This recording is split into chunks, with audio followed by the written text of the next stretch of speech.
Estou aqui hoje para falar para vocês de direito de família, guarda compartilhada. Eu sou Alda Maria Silva Facuri, advogada, professora do IDA Cursos e vim aqui gentilmente falar para vocês sobre guarda compartilhada.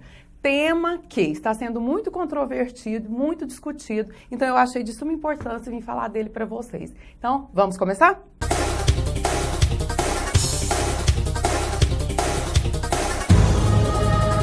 Guarda compartilhada.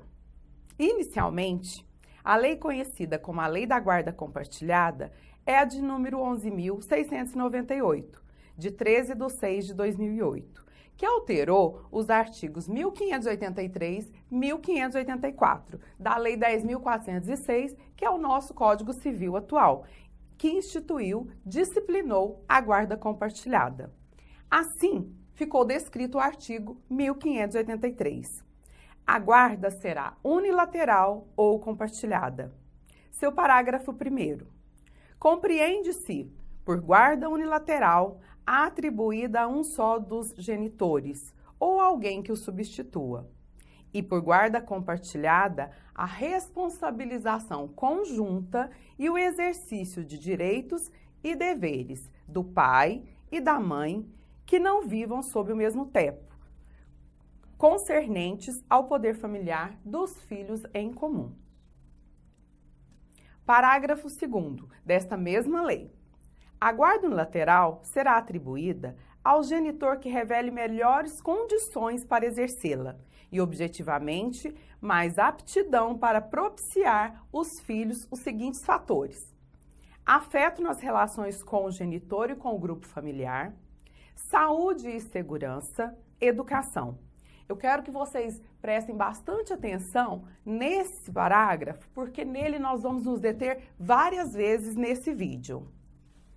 E parágrafo 3º. Guarda unilateral obriga pai ou a mãe que não detenha a guarda a supervisionar os interesses dos filhos. Artigo 1584 e sua alteração. A guarda unilateral ou compartilhada poderá ser 1. Requerida por consenso, pelo pai e pela mãe, ou por qualquer deles em ação autônoma de separação, de divórcio, de dissolução de união estável ou em medida cautelar. Inciso 2. Decretada pelo juiz em atenção às necessidades específicas do filho ou em razão da distribuição de tempo necessário ao convívio deste com o pai e com a mãe. Parágrafo 1º. Na audiência de conciliação, o juiz informará ao pai e à mãe o significado da guarda compartilhada, sua importância, sua similitude, deveres e direitos atribuídos aos genitores e as sanções pelos descumprimentos de cláusulas. Parágrafo 2º. Quando não houver acordo entre mãe e pai quanto à guarda do filho, será aplicada sempre que possível a guarda compartilhada. Vocês percebem que eu grifei esse sempre que possível a guarda compartilhada. Por que que está grifado? Porque eu quero que vocês lembrem bastante dessa primeira alteração, que este foi o principal tópico de alteração. Posto que esse aqui, sempre que possível a guarda compartilhada, impediu que fosse decretada, na verdade, a guarda compartilhada existente, posto que, em tendo desentendimento no divórcio, por óbvio, não haverá consenso na guarda compartilhada e os juízes não arbitraram a guarda compartilhada. Parágrafo 3º. Para estabelecer as atribuições do pai e da mãe e os períodos de convivência sob guarda compartilhada, o juiz de ofício ou a requerimento do MP poderá basear-se em orientação técnico-profissional e de equipe interdisciplinar. Esse parágrafo 3º não sofreu alteração, porque ele continua sendo válido, porque ou a requerimento do MP ou por necessidade vai se ouvir responsável, vai ouvir psicólogo, vai ouvir assistente social, inclusive com relatórios. Então, isso ainda é orientação. Parágrafo 4º. A alteração não autoriza o descumprimento imotivado de cláusula da guarda, unilateral ou compartilhada. Poderá implicar na redução de prerrogativas atribuídas ao seu detentor, inclusive quanto ao número de horas de convivência com o filho. Esse também não sofreu alteração, mas nós vamos ver que, não cumprindo, ele pode ser diminuído até as horas de convivência. Então, esse é de suma importância também e foi preservado na nova alteração que eu vou passar para vocês. Parágrafo 5º. Se o juiz verificar que o filho não deve permanecer sob a guarda do pai ou guarda da mãe, deferirá a guarda à pessoa que revele compatibilidade com a natureza da medida. Até aqui, nós entendemos muito bem que, se o pai ou a mãe não preservou o que era de interesse do menor, o que fica com um dos dois, ou o pai ou com a mãe. Mas, se ambos ferem os interesses do menor, será considerado de preferência o grau de parentesco, as relações de afinidade e afetividade. Então, se nenhum dos dois nenhum dos dois está prestando a devida assistência às necessidades do menor, o que o juiz vai deferir? Guarda para terceiro.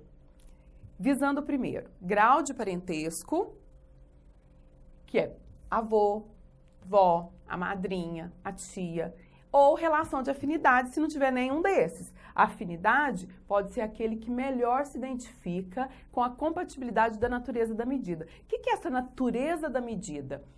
Foi por maltrato? O que levou o juiz a rever isso, a rever a guarda? Então, esse o motivo vai ser deferida para terceiro. Essa lei entrou em vigor em junho de 2008. Tá, então aí nós vamos passar para a alteração de 2014, isso em 2008. Diante das brechas dessa lei compartilhada, que foi aqueles que eu grifei para vocês, deixou vários brechas, sem explicação, tornou-se inoperante. Então, na verdade, de 2008, ninguém se falou em guarda compartilhada. Ela está sendo muito falada de 2014 para cá. Por quê? Vamos ver as brechas que ela deixou e o que ela foi alterada. Nessa 13.058, de 22/12/2014, ela veio alterando novamente os artigos 1583, 1584 e ainda 1585, 1634, todos do Código Civil, que também já era recente de 2002. Ele veio estabelecer o significado da expressão guarda compartilhada e dispor sobre sua aplicação. Parágrafo 1º. Esta lei estabelece o significado da expressão guarda compartilhada e dispõe sobre sua aplicação, para o que modificou esses artigos 1583, 1584 e reforçando 1585, 1634. O artigo 1583 e seguintes do Código, desde sua criação, tratava-se da proteção da pessoa dos filhos, onde a responsabilidade cabia exclusivamente ao genitor detentor da guarda.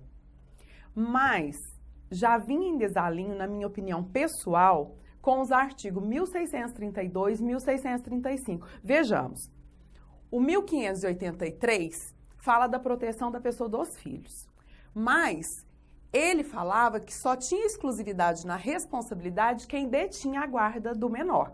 Mas, vejam bem, o que falava aqui no 1632? A separação judicial, o divórcio, a dissolução de união estável não alteram relações entre pais e filhos, senão quanto ao direito que aos primeiros cabe de terem sua companhia dos segundos. Então, veja bem, se não altera a relação entre pai e filho ou mãe e filho, por que só um era o responsável? Então, essa era a minha pergunta, já desde o início do artigo 1583. E mais, veja o artigo 1635. Quando que se dá a suspensão ou extinção do poder familiar? 1. Pela morte dos pais ou do filho. Morreu, acabou. Está extinto o poder familiar. 2. Emancipação. E ainda, pela maioridade, pela adoção. Criança que foi adotada por outro, lógico, ela perde o laço com os pais biológicos. E por decisão judicial no artigo 1638. Essa decisão judicial, gente, de perda de guarda, o que vem a ser? Era só nos casos de castigo imoderado, nos casos de castigo imoderado, abandono do filho e prática de atos contrários à moral e aos bons costumes. Eu não vejo aqui nenhuma dessas cláusulas no divórcio, na separação. Se não consta divórcio, não consta separação, onde é que o pai ou a mãe perderia o poder familiar? Então, se ele não perderia, mesmo de acordo com esse artigo, por que o 583 falava que a responsabilidade era exclusiva só daquele cônjuge que ficou com a guarda? Então, para mim, já era um dissenso. Então, ou seja, ele já havia sido alterado na lei anterior, de 11.000, mas veio reforçar e veio com novas alterações.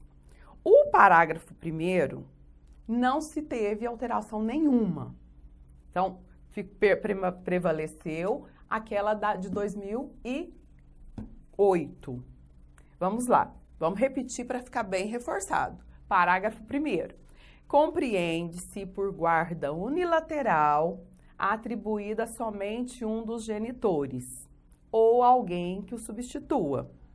E por guarda compartilhada, a responsabilização conjunta e o exercício de direitos e deveres do pai e da mãe que não vivam sob o mesmo teto, concernentes ao poder familiar dos filhos em comum. Ou seja, volto naquele artigo, ele não perde o poder familiar.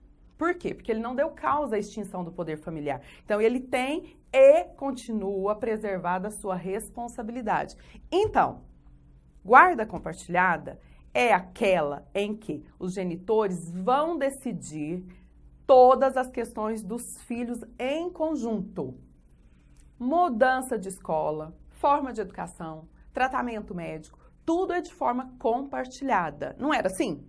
O pai não podia palpitar? A mãe não podia? Então, quando bem interpretada e aplicada, realmente é o melhor para a criança.